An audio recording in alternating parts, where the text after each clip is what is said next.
Okay, guys, we'll get started. So we seen yesterday, right? Work items and then creating teams and setting grades for the sprints and assigning teams to the respective sprints. And also we seen some capacity, but we seen some glitch actually, where I was not able to see the user that I added, right? Actually, that was not a problem. The internet was slow. Basically, the moment you type something, it has to give that updated user, right? The moment you type Purna, it has to give all the items that are with Purna user. It was not giving actually. I had to literally go and click on the search. So that was the problem. So that's what I was wondering why it is not. I added the user, why it was not populating in the drop down. So I had to literally click on that. Once we left that, I was going and checking why it is not populating. I had to click on the search button. So probably internet was slow, or I don't know. Or the because we are using the free platform, right? We don't expect a high performance there actually. So I was just typing and waiting for automatic population of my user ID. So that was a problem. We will see it there actually. So today we will see the capacity because yesterday we were not able to make that proper and then see in we only see green item, right? We also need to see how it becomes red. Means however project timelines gets extended. That means you will not be able to deliver it. In such cases, in a manual way, you basically move the requirements to the other sprint, or you take out the requirements from the current sprint, or you add another developer to the sprint. That's how you manage it actually. You will see those things here itself. Okay, let's go and so as usual, I just go to my portal.azure.com. Probably from Monday, I'll straight away go to dev.azure.com to go to the DevOps, Azure DevOps. So I spent almost 10 minutes here. Why it was not populating? Go to Azure DevOps and click on My Azure DevOps organization.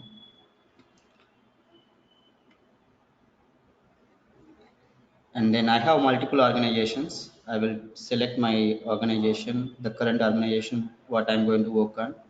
That is Azure DevOps 8 a.m. session. So we've been working on 8 a.m. demo, right? Let's go ahead there basically. And boards, these are the work items available. Okay. So still some of them are not assigned, right? I can straight away assign from here as well. Okay. Or you can go to the boards and you can assign from there as well. Wherever it is, end of the day you can assign actually. Let's see the options. So you go to the boards, and this is a feature board actually. This is how it looks like, new, in progress, and done. And then if you want to see the backlog view, then just click on backlog items. Then it will give the product backlog items only. Earlier it was futures. And then we have another option here, this track symbol. Okay, you have these filters. You can just just for play with that actually. And then this is a backlog, and these are the teams. If you have different teams, you can switch between teams, and the items related to that team only will be made displayed here actually. Okay. And then sprints, I'm just quickly revising. Okay, not spending much time. So in the sprints, this is where you are defining the capacity and everything, right? Okay. Right now in this sprint, I have only these two product backlog items. You see this symbol, that's how I recognize actually. I don't read it.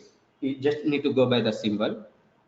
So you have two backlog items in the sprint one now. Okay. And you see the planning here. You have two product backlog items, and also it has two tasks as well. Now what I do, I will go ahead and add one more requirement, a product backlog item to this sprint, and then we'll go and do the capacity planning actually. So how I can do, I can go back to my work items. Okay. This is the easiest way. And you select any unassigned item actually. I'll select second test, backlog item for dev team. I can select it.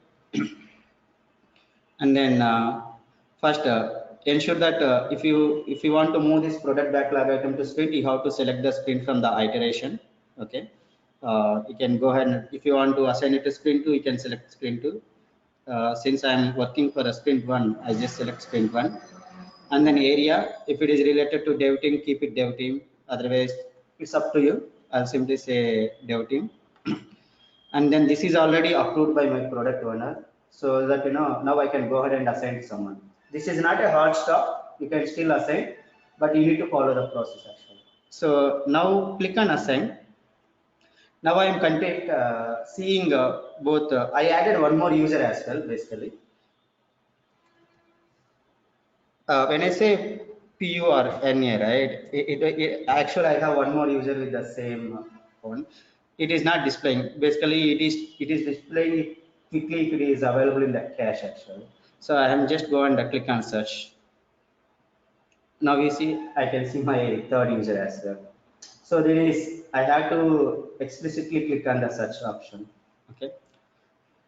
So we spent a lot amount of time why it was not displaying. So that's it. I added one more item, product backlog item to my sprint. Okay. If you want to add a task as well, let us say go ahead and add a new item. This is a child, right? Leave it like this. And this, I would say, login functionality task. And then simply click OK.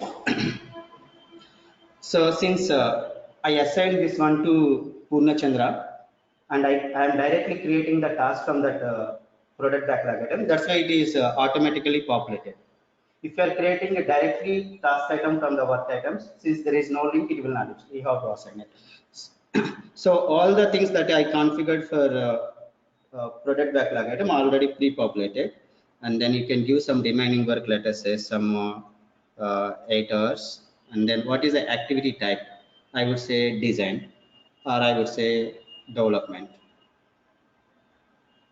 Okay, and then simply say save and close. Save this. Now go back to your backlogs.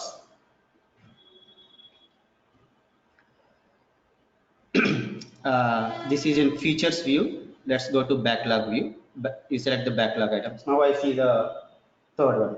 Can we add not only more than one person? You can add for one task. No, here you can add only one person. So we need to create individual task to individual person. Exactly. So that's how you segregate, right? Let us say if I assign, let us say the platform gives you ability to add two users to the task. But how do you track it?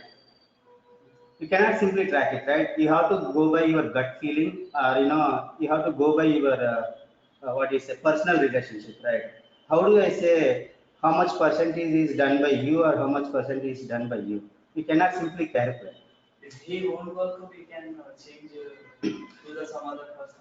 Yeah, here you can change it to other person, but at the same time you cannot have two people for the same task because you cannot measure it actually.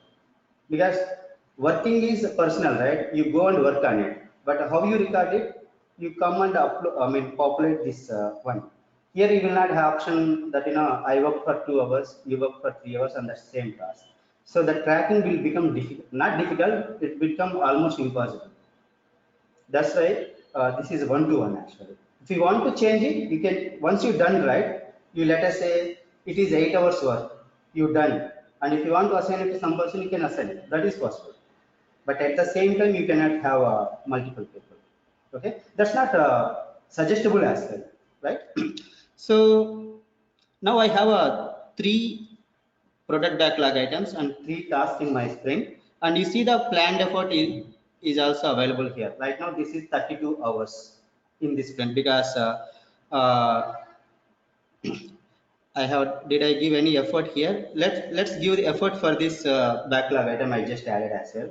So I'll give another 16 hours here. Okay. Let's close it. Now you see the total planned effort for this sprint is 48 hours. Okay. And now let's go ahead and you can switch back to your backlog views if you want to see the backlogs here. Okay. Now let's go to sprints. So I have a total 48 hours here for sprint one, 3 product backlog items available, 3 tasks available. Let's go to capacity. This is where we are making, how many hours a person will work on some activity or the leaves, etc. Right? Let's do the capacity here. Before we look at this capacity, before we make these changes, just have a look here actually. The work details. How you come to these work details? You have this track symbol. You can simply say work details are off actually. If you say off, it will go off.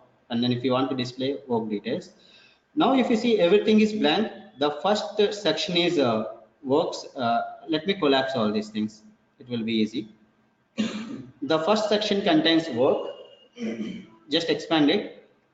The total work for the team is 44 hours. Okay. And then work by activity means when I'm creating my product backlog items, I selected the activity drop down, right? Some of them are design, some of them are development, some of them are into some other activity. So right now in this sprint, I have activities related to design, that is 36 hours, and I have activities related to development, that is 8 hours. Okay, this is categorization by activity, whole work, and categorization by a person as well. Okay, right now 28 hours of work is being assigned to Purnachandra, and 16 hours of work is being assigned to Sureka. Okay, it's all good actually. Now the assignment is done. This is where your planning comes into picture. Your leaves come into picture. Your priorities may change. Okay, let us say the person who is assigning this work may not know that you are working on multiple activities or you are skilled at some areas. That's where you need to mention in the tool actually. So right now you don't see any green blue because we haven't done any capacity planning. Now let's do capacity planning. Click on this tab. Now we have this. Let me delete this user because I have not added anything. I have not assigned anything to this first user. Okay, I can go and click on this more button. Remove this user. You can simply save it first. Okay. Now what I'm going to say, I'm having design and development activities, right? I'll possibly keep the activities related to that. Of course, I can keep it anything else as well. So what I'm saying, Purnachandra, he will work on design activity 4 hours per day. See, the moment I am pressing something, it is showing green, yellow, etc. We will talk about it actually. So let's delete 4 hours. Let's keep it 1 hour. Still, it is giving something. Okay, let it be like that. Okay, or you can change it. Development, I will say uh, 2 hours per day. And now some of them are green, some of them are red. We will look into that. And then I also ask Purnachandra to another activity every day. That is, let us say, a documentation. Then this is 6 hours per day. Okay. Now I ask Sureka, I would say, to do development uh, 4 hours per day, and I want her to add one more activity. I still have another 4 hours right per day as per this one. I would say documentation, or I will say design, another 4 hours. So this is the capacity planning I am doing actually. So let's click on save. So I will start from the person. So right now, 48 hours of capacity is available for this user. It is based on the spring dates and etc. And then out of that 28 hours, you can check this actually. You can calculate. And then 16 hours of 48 hours is being allocated. So since it is not exceeded, So if I go and increase the effort of the product backlog items, right? So let us say I have assigned one product backlog item to her. That was 16 hours. If I make it, let us say 50 hours, then it will become that. The reason, the actual capacity available for the developer is less than the effort that is required for the product backlog item development actually. So this is all real time. You don't need to calculate using Excel or something, right? You just keep updating here and then. Instead of updating, I will just go ahead and update his vacation actually. You can see how it changes. For Purnachandra right now it is showing green, right? So let's go ahead and apply some leave plan for him. So I would say uh, this sprint is starting somewhere 23rd, right? I remember. So I'll keep it 23rd and then I'll make him off till 1st Jan. You see, the Purnachandra now it became red actually because he his available capacity is less than the product backlog effort that is assigned to him. So we have assigned one product backlog item to him, right? That is 16 hours of work. Okay. And you see that design activity also went into red actually. So how many hours are required for design activity? 36 hours. Say 269 guess we added, but we still have, if I calculate, this guy is off for 8 days and only 2 days available. In the 2 days, he will not do any design activities. So forget about him. And take this person, the second person. She has 10 days, that means 40 hours. Okay. Let's apply some leave plan for her as well. These are all the numbers. We just need to play and do the observations basically. So the whole intention is to see, how these capacity planning works basically, how it is automated. Now I made a, let's click on save actually. Now, so there is a design activity that is running into red, right? How I can make it green? Either I have to move this design activity to the next sprint, or add one more person to the sprint, or reduce the number of hours. This is all I can do to make it green, so that whatever is the requirement available in the sprint can be completed in the sprint as well. Okay, let's go ahead and let's go to, probably I will go and move this design activity related product backlog item to the next sprint. Okay, how I can do it is very simple. You can go to backlogs. So the design, see, I'm going to tell one more thing here. I mean, if you go to, now if I have to know, I was telling, right, if I want to know which activity related or which product backlog item is related to design, I have to open and see it, right? Now I have to open and see it. I will show you how easily to identify it. Actually, we'll make some styling stuff and then we see it. This is related to, so let's open this task actually. This is where you see. This is a development related task. Let's close it. And then open this product backlog item. Open the task in the product backlog item. Okay. This is related to design actually. Okay, which is having 20 hours. Now what I'm going to do, I'm going to move this task to sprint 2. Let's see how it changes. Let's go to capacity view. Now design became, it is only 16 of 16 hours because I moved that 20 hours work to the next thing. So this is how, I mean, you can manage your team capacity to effectively schedule the work and, complete your sprints on time.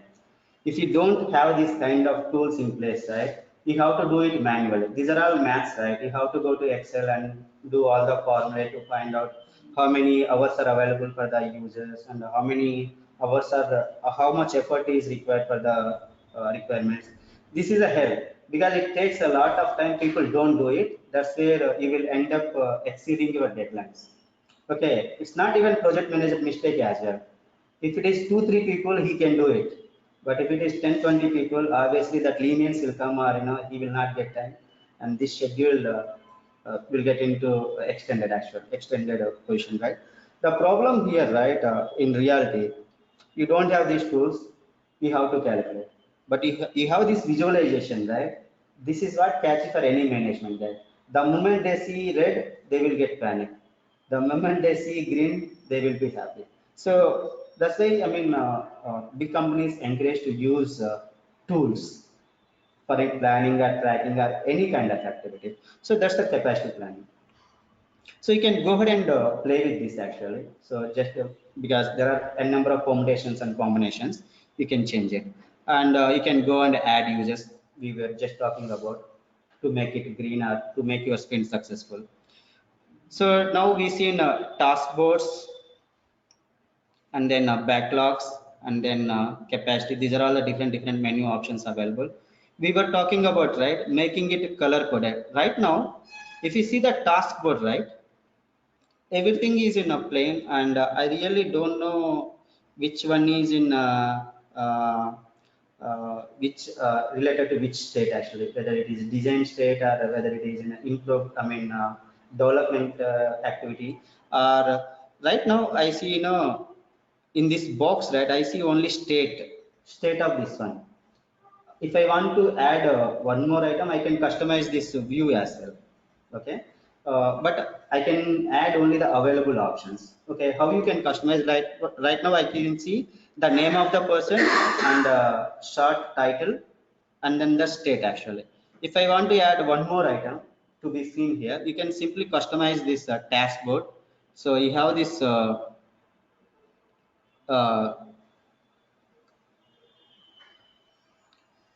Not the backlogs.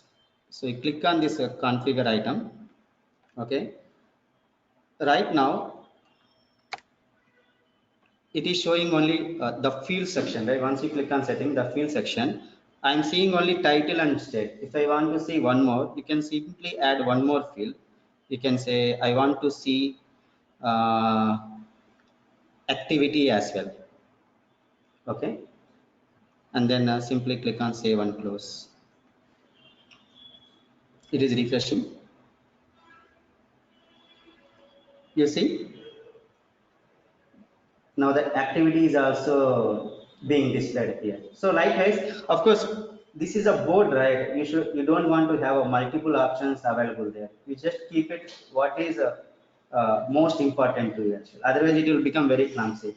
Since it is only one activity I see here, it is okay. But if you're having 10, right, everything will be cluttered and you can't see it actually. But I'm just showing how you can customize it. There is one more way to customize this one. You can apply the styles actually. So this is the last one, we will see it, and then we'll go to other one. So how you can apply some styles to this task board actually.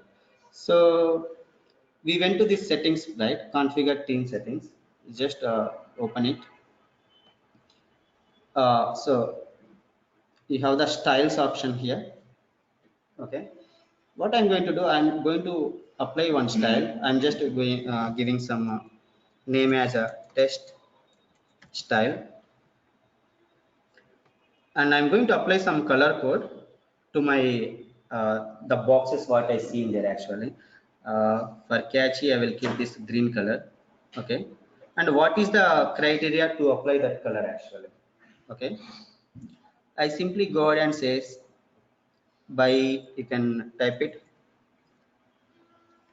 the activity. If the activity equal to design, then I'm saying apply green color to that. Simply save and close. You see, now the activity with design, it became a green color actually. So this is how you can customize. It actually reduces your time to.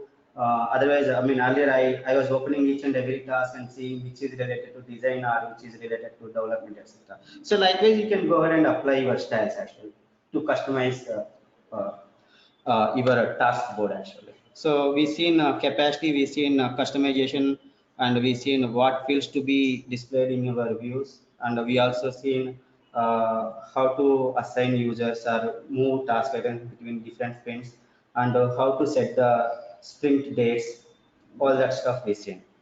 Okay, this is good actually. So what else you can do in your regular day-to-day work, right? Your project manager will always have a one slide, right, where it shows the timeline view. Okay, sprint one starts from today to next week, sprint two starts from here to there, and in sprint one this team is so you will have one beautiful slide, right, the timeline view basically. So basically it looks like this. I mean, you can just Google it.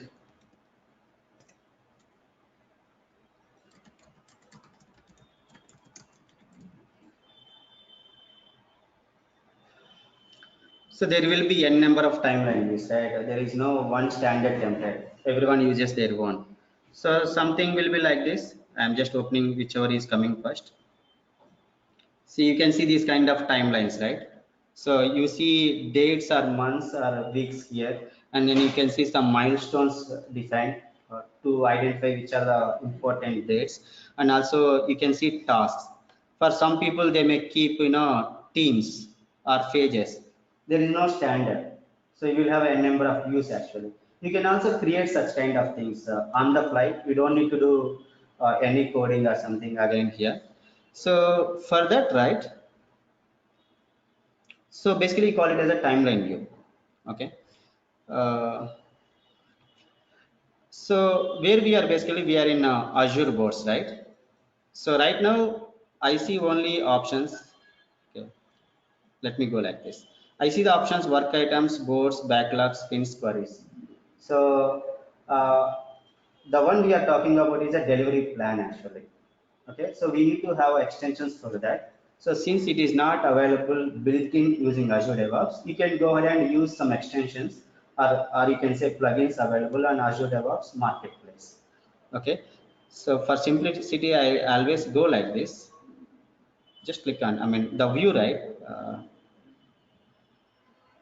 You expand. I like this view. I mean, when I come here, right? So right now you only see 5 items here. I am just going to add one more item, delivery plan, using extensions. So this is your, like, rehearsal kind of stuff, because when you get into CI CD or Azure pipelines, right, you need to have third party extensions available to you. So the process is same, whether it is for boards or pipelines, the process is same. So now I'm going to use one third party plugin which gives me a delivery plan. Okay, so how you can do? So just let me minimize it. I'm not able to. So you go to this symbol on the top right corner, right? So click on browse marketplace.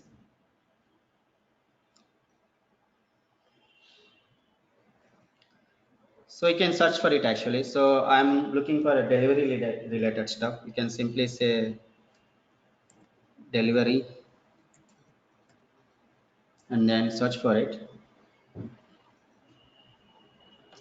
So I'm just going to take the first one, delivery plans. This is mostly widely used, 31,000 downloads. So I'm just going, this is a free, you can take it. So since everything is automated, I am getting a get it free option. If it is not automated completely, then you will see a different button name actually. But this is a very fun app, you can think about it.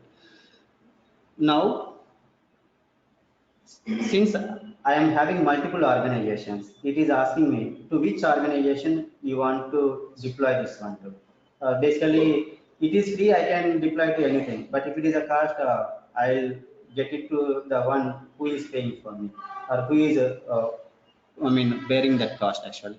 So I so take నువ్వు this కూడా organization. అలా చేద్దాం labs అలా అడిగచ్చు. Yeah, I am installing this to Azure DevOps organization. So click on install. This is very straightforward. Yeah, you all set the, it's been installed now. let's now go back to my organization. Okay. Now click on my project where I've been using, and then you see the boards. Now we have the new item plans. Okay. So by default, it has taken the available projects in this one. The reason you see some error here, right? The first project 8 a.m. demo is using Scrum template. The other one is using some basic template actually. So that's the reason. I don't want this to be here actually. And you should be able to close this. So I just want to close because if you are planning for something, it has to be in the similar way actually. One project working on a waterfall model, one project is working on Scrum model. You cannot have a single template for everything. Different templates for different things actually. So I just want to remove this one and then say 8, save it actually. So it is simply showing some timeline view, right? It is showing from December, January. It is a monthly view. You can basically there is a you can actually expand or reduce. You can customize it a little more as well. So right now I am having a 8 a.m. demo team here, and I have sprint 1 and sprint 2 schedule. Okay, so it is showing sprint 1 and sprint 2.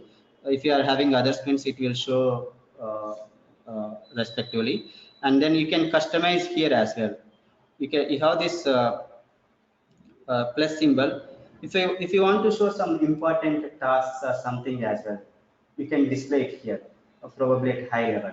So it will give you, since the option here is backlog items, I'm able to see only to add a backlog item actually. Okay, not anything else.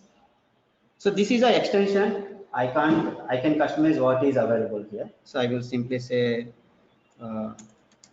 login. So it will show here. Okay, and then basically you see the milestones, right? So you can add milestones as well. So how you can do, you can go to your configure plan settings, and then you go to markers. So I'm going to create one milestone that is for Jan 16. Do we have the sprint till Jan 16th? Sprint 2 we have, right? Or we sprint 1 is till Jan 3rd, right? I will keep it Jan 1st actually. Okay, let's go ahead and create one marker.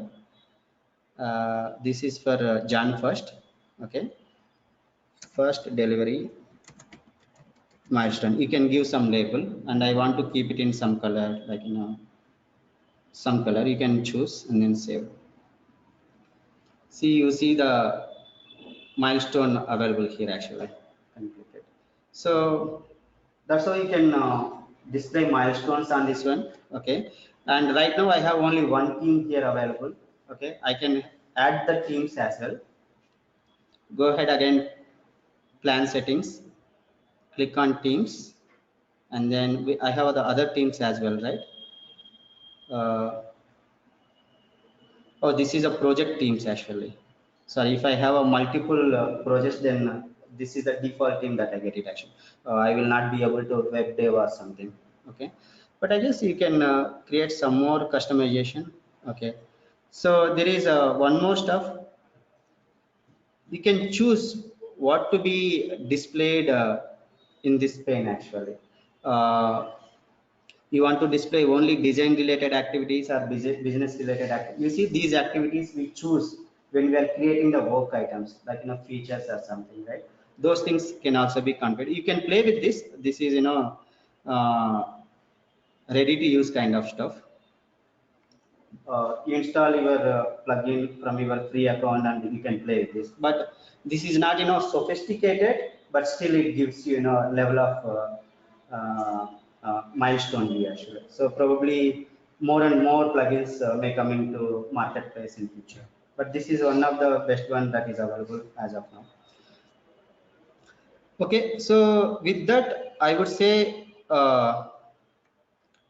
Azure boards is completed because we done the product backlog item creation, and then we done the product backlog prioritization, and we done sprint planning, and we added teams and then developers, the different team members, and we assigned to them, and we created epic features, etc. And then we made a parent-child relationships, and then we entered efforts, and we also done the capacity planning. Okay, and then we added one extension here for seeing this delivery plans. We also seen how the schedule looks like, when it becomes green, when it becomes red means a danger sign. But how do you manage your efforts by moving the product backlog items or the requirements into different screens, or adding additional users and managing your vacation plan. So all those things, whatever you do as part of your project planning in your day-to-day life, can be done using Azure Boards here. So this is what about your planning stage. Okay. I have a question here. This is not Yeah. here. Yeah. Now. See, have you played with these bugs items in the dashboard? Yeah, we haven't used the bug. The reason I thought of using it when we are talking about test plans, because when you create the test plan, let us say the test is failed, we want to create a bug. But if you want to create a bug, we can create. That's not a problem. See, I have an issue with it. So Yeah.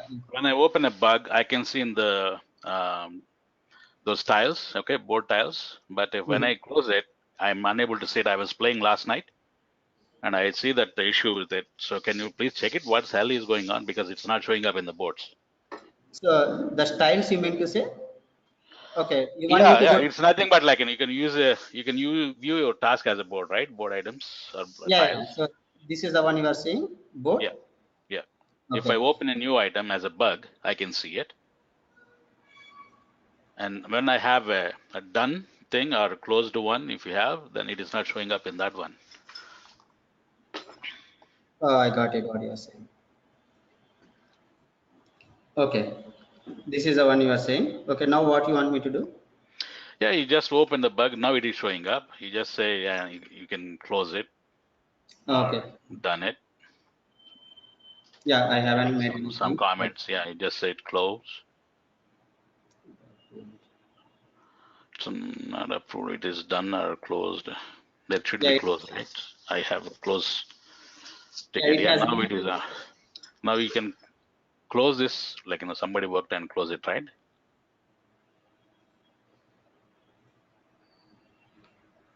Done or close. Yeah, right now we have the removed actually. We don't have. Yeah, okay. Interesting. My board is not showing up. I have a close item as well. I chose it. Okay, okay. You have It is not. the It is not showing up me that one in the closed because that should be closed status, right? There is an item you can create, column as so closed. you have the customized item like a done closed. You have. Yeah, we can choose that item in the Yeah, existing column. exactly. I got it. So right now we have only removed. You created a closed one. That's what you mean to say. Yes.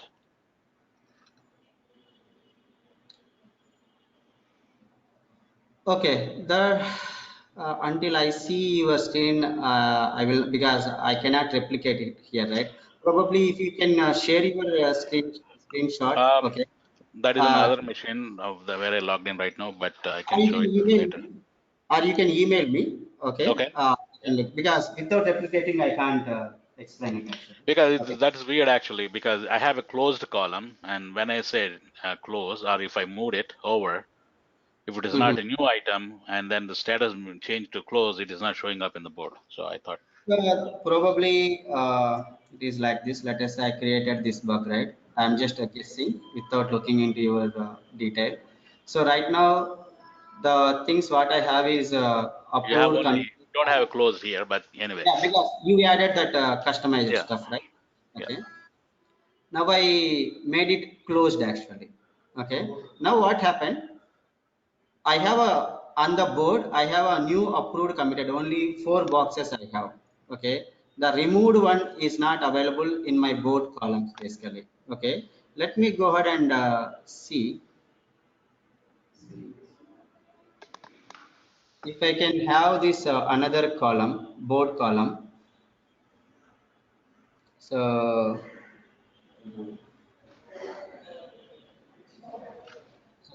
okay. So basically, it should be populating. So I don't have the removed, sorry, closed one with me, right? So you can have this like this. So now I should be having where it is added. The closed is added here actually. Okay, you can so Rearrange them. Yeah, that's fine. yeah, it should give. So we have to play with this, and you have your custom one, right? And you have this bugs it is showing. So this is the place where you can display these columns. Okay.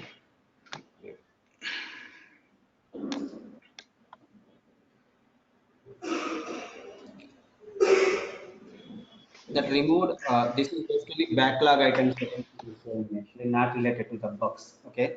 The one what you see here, right? This is related to your backlog items or features, not related to the bugs actually. Okay. But Because that should be an item, right? So it should be part of your board. yeah, it should be part of board. Doesn't matter. Yeah, Doesn't matter what type yeah, of items you're viewing. yeah, you are right. You are right. So we need to customize. You have that another one, right? Let me see it. You send me the screenshot. Okay, why it Okay, is I will not do that. Yeah, we'll look at that's fine. it. Okay. Yeah. Yeah. So we can connect later. Okay, on that. Okay. So the other one we have here is a queries. This is nothing but uh, to see what is related to you or to see what is related to some person. So you can create some queries actually. Okay. Uh, if you're working for a multiple requirements, right, you can create a query. All items that are assigned to you. You want to see those status here, you can see it actually. You can create queries. We can see it later because this is not that important. So I would say work item type or a state equal to something uh, up to. I want to see all those things, and you can add some clauses here and assign to. I would say assign to and to me basically at the rate. I don't if it is me, I don't need to mention the person name. I can simply say and then save query.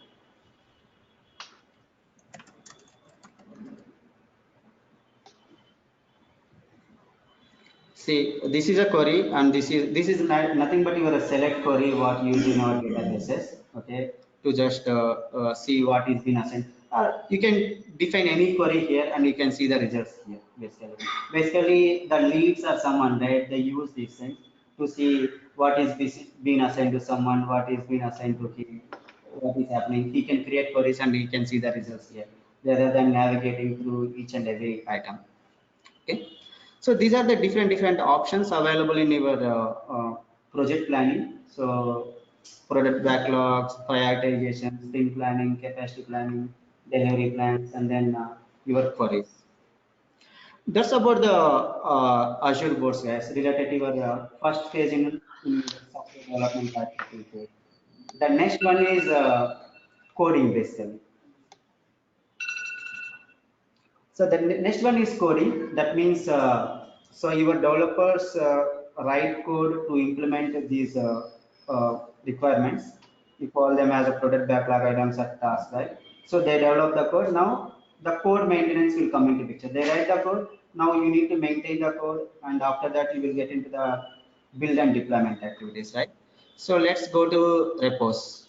So okay, I'm not getting into the repos into details now. First, we will talk because we have a different audience in the session who never worked on the code management or who work partially or who already an expert. They want to know more things as well. So let's get into the repos, the concepts of repos. Repos is a short term. Basically, it is a repository. You call it as a repos as well.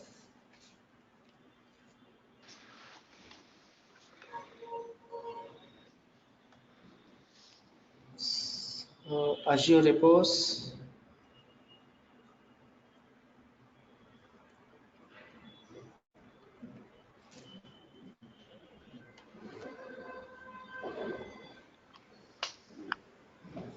Just give me a second, guys.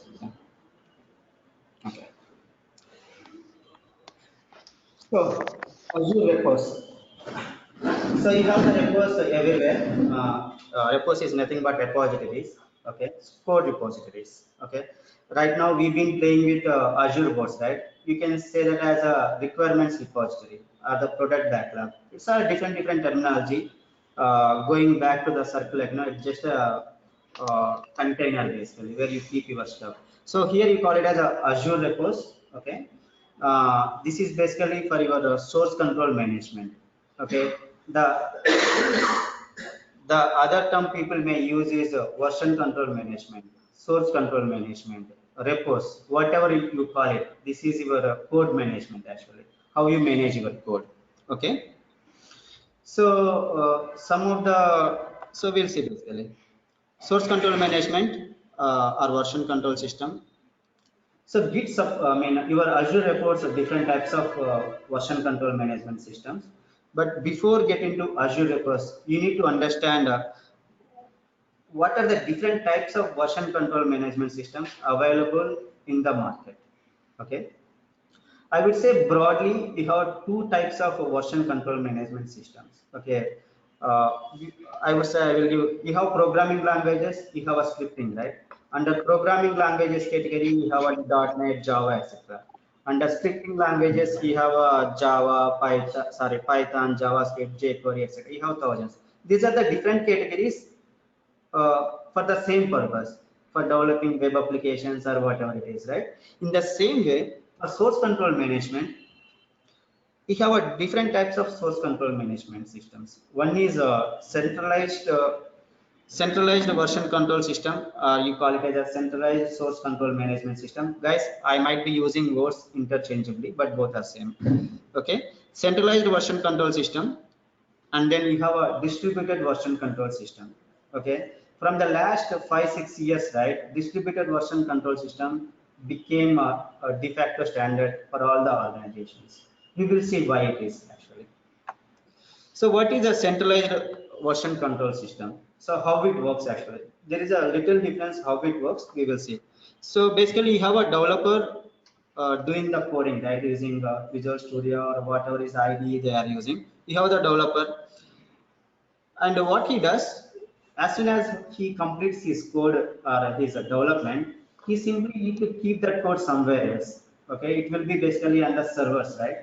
Or if you do not have a server, if you are an individual person, you save it to your local folder system. But if you are working for a project, you need to keep it on a server. So that server is called a source control management server or version control management server.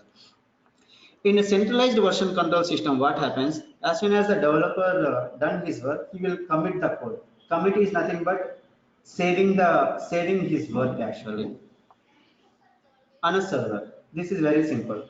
You have one server where you install your source control system software, and you are keeping your code on that server. You will see what are the different things. This is very straightforward in centralized control system. That means one server and different people. How it works in distributed version control systems. So you have the same developer, and then he will also do the code commit directly to the server as well. But there is another way, because I will apply some policies when I'm using a distributed version control management system. I will apply some policies or restrictions to avoid the developer to directly commit the code to the centralized server. But we have both the options. This is how your centralized management system works, and we can do the same thing in distributed, but this path will not be used when you are using the real time. The other path is you will commit code first to your local disk.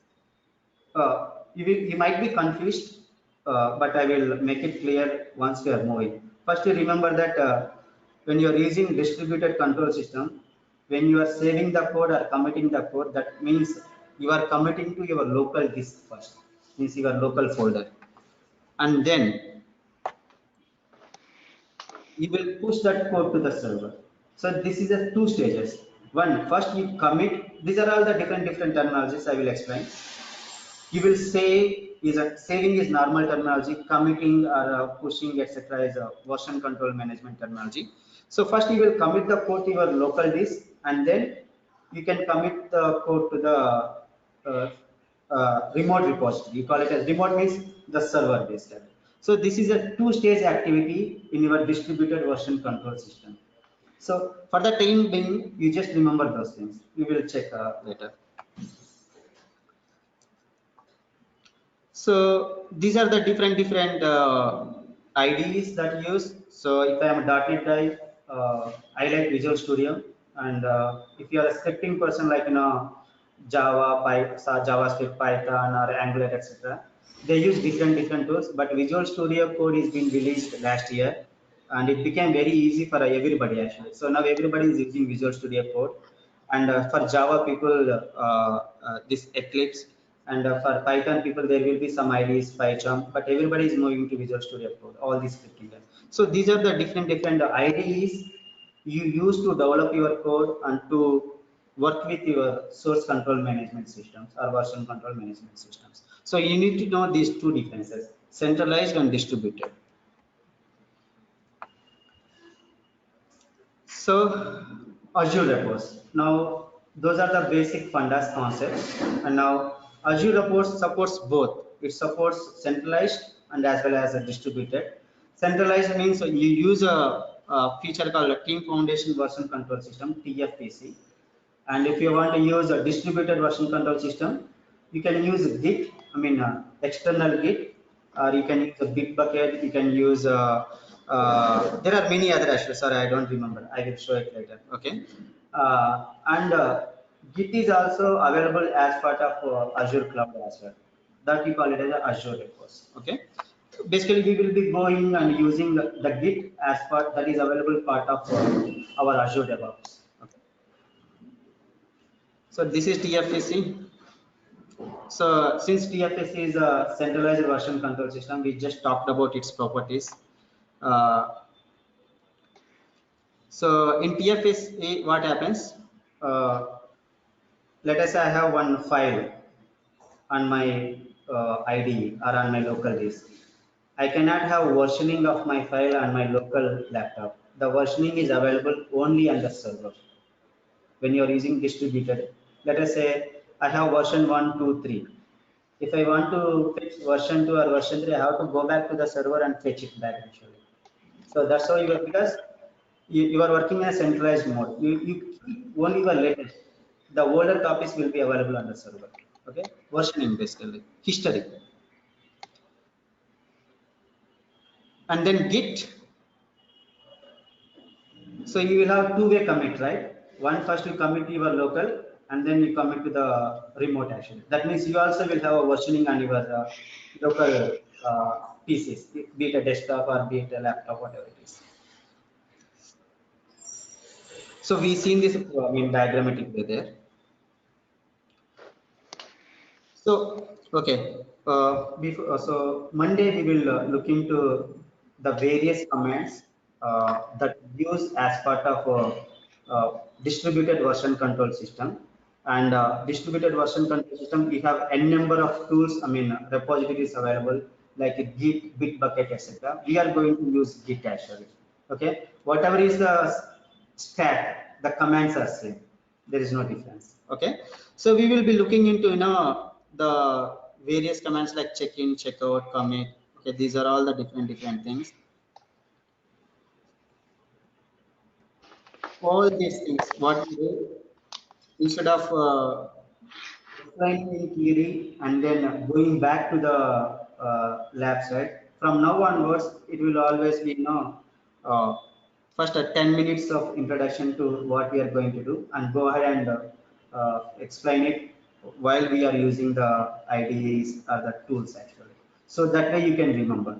Okay, so from Monday onwards, it will be interesting. It will not be boring because it's not a planning session. So we will take .NET projects and we use all these commands to work with the version control management. Once this is done, then we will go to the pipelines. Okay. The reason I kept these commands like this, right? I can keep it in a tabular manner and I keep it as some description, but you are not going to read it actually, because nobody is having patience to open laptop and see it. All you know is some keyword. These are the keywords. if you have the keywords, you can Google on your mobile when you are free, and you can read it actually. That's the idea. Because that's the idea why I keep this randomly as a keywords. So guys, that's it for today. So this is the introduction to Azure Repos. We will be using Visual Studio 2019 and Azure Git, that is part of Azure Repos from Monday onwards. So from Monday onwards, everything will be a lab session. There is no theory. Yeah, please. How many classes? So this approximately take 4 or 5 classes. Depends on the number of questions I get actually. Huh? Next week, I guess we can complete it in next week. Okay. We spend more time on CI/CD because CI/CD contains a number of external things. Not only the things what we do in Azure DevOps, we also look into SonarQube integration. We also need to look into Selenium test case integration. Means these are automated test suites, right? So there are many number of automated test suites available, but the most famous one is Selenium. Every organization have the Selenium actually. So we integrate Selenium automation test cases with the pipelines, and we deploy application to web servers, and we also see some cloud features like app service, etc. Okay. We are going to use Octopus. We are not going to use Octopus. Octopus is a separate tool. So for deployment, build and deployment, both are part of Azure pipelines. The whole idea of using Azure DevOps is everything is under one umbrella. Okay, if you are using Octopus, that means you are using some environment where you are using Jenkins for CI/CD, Jira for requirements management, and Octopus for deployments or Ansible, whatever. So you have a different tools for doing automation of different phases of your software development lifecycle phases. To make it simpler, we are using Azure DevOps. In the similar way, you have the AWS DevOps as well. If you go to AWS DevOps, again you will have the similar stuff, but with a different terminology. You have another one as well that is also famous, GitLab. GitLab is another stack where you are having Azure repos, boards, etc. You have a different terminology there using Jira, but that is also another stack. So basically, you are learning the most famous or the most used. Jenkins is one, but people are migrating from Jenkins to Azure DevOps because of learning curve and availability, documentation, and pricing. All these aspects come into picture. So we will be using Azure DevOps for everything. You have all the features from requirements till the testing and maintenance. The external things what we're going to integrate, as I said, Selenium and the SonarQube. Once you do all these things, you are good actually. You can. That means you are doing end-to-end DevOps. Probably I would before we close this session, right? I will show you one architecture how end-to-end DevOps architecture looks like. Just give me a minute, guys. Let me pull up my. I generally show this end-to-end DevOps before I start. Somehow I missed it.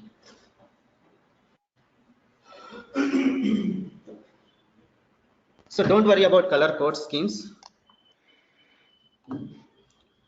So here first we have done the planning stage, right? So we used Azure boards, and then next one is the coding phase. We use the version controls, right? In regular, the top bars are in our phases, software development life cycle phases, and then the bottom one are the tools what you are going to use and different activities you do actually. In a continuous integration is nothing but your build phase. So where you do all these activities, packaging, code analysis, all that stuff. And then next phase is your artifact repository. You generate some DLL, CXs, how you manage, etc. And then the next one is deployments. You deploy to the different servers. What are the different things available? What you do generally, dev test environment, deployment, etc. Right?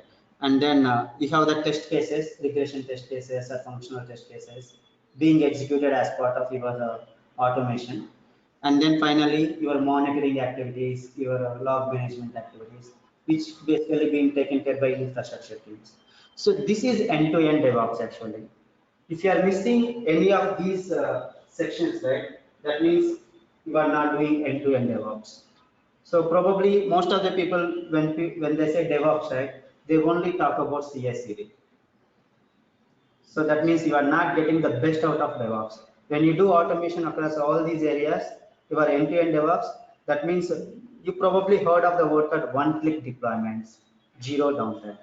When everything is automated, right from the requirements management, it is one. I simply say, let us say, I go to my Azure course. I will say one feature has completed. I can trigger the deployment. The entire pipeline will be automated. Or I can create one release and I can simply do one click. Then everything is automated. Deployment to dev, deploy to QA, deploy to test, and your automation test suites executed. And if it fails, your build and deployments will be failed, notifications will be sent. That's the end-to-end DevOps architecture. This is what we're going to finish at the end of the sessions basically. The first one we finished planning phase. Now we are doing the version control system. So the top one is your manual, life cycle phases, the bottom one, the activities. That's all from my end, guys, for today. We will see again on Monday. Can you share these PPTs that you have showed so far? I don't see that Uh, those being shared. no, I'm not supposed to share these PPTs because of some terms and conditions. But anyways, we have these videos accessible. You can take a screenshot or you can take a, nobody can stop you from taking screenshots. You can take it and keep it with you. But unfortunately, I will not be able to share. Okay.